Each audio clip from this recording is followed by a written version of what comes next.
Welcome to Real Vermont News. Today, we're looking into the much-hyped theory that the world is overheating due to man-made carbon dioxide. Here's correspondent Mike Belosky with a report. Thanks, Bob. Let me start by saying that the increase in man-made carbon dioxide over the last 100 years is not the sole driver of climate, if it has much impact at all. The Earth's climate has always changed, and it always will, for reasons nobody completely understands. Well, that's good. The entire world economy depends on emitting carbon dioxide. So it's really important to point out that the basic worldwide temperature record is very weak. Most places on Earth didn't have thermometers at the beginning of the 20th century, let alone 1,000 years ago. Even in the United States, temperature records are suspect because the time of the day for recording temperatures was not controlled. Nobody placed thermometers in scientifically important areas or recorded when human sources of heat, like parking lots and air conditioners, altered the temperatures recorded. And few people realized they needed to record temperatures with scientific accuracy because some climate alarmists in the future were going to use those records to justify overturning industrial civilization. So, if quality control was non-existent, how do we know temperatures are dangerously warmer today? We don't. Not only that, the scientists we trusted have manipulated the data we do have and have deliberately tried to frighten us.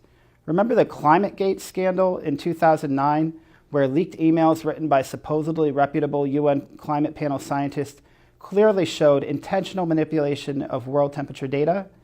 In multiple emails, the scientists are caught red-handed strategizing how to, quote, hide the decline of global temperatures when they publish their infamous hockey stick diagram.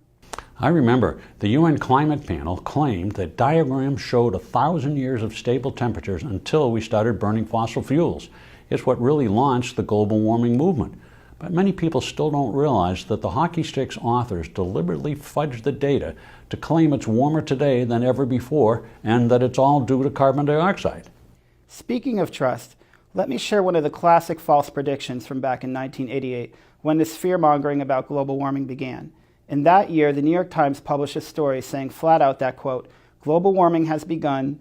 The climate scientists who wrote that story predicted increasing amounts of CO2 in the atmosphere would create a 3 to 9 degree temperature increase by 2025 to 2050. And he predicted a rise in sea levels of 1 to 4 feet by the middle of the century. Well, it's 30 years later, and obviously the world's temperature has not risen as predicted, and neither has the sea level. Thanks for reminding of this foolishness, Michael. So, to keep Vermont's local climate hysteria in perspective, like this video, click your Facebook share icon to warn your friends that many of our local politicians are using climate scare tactics to try to foist a carbon tax on us and strangle Vermont's economy with over-the-top renewable energy goals, none of which will make a bit of difference in world temperatures. And that's all the Real Vermont News we have time for. A lot more happened, and we'll be looking into all of it.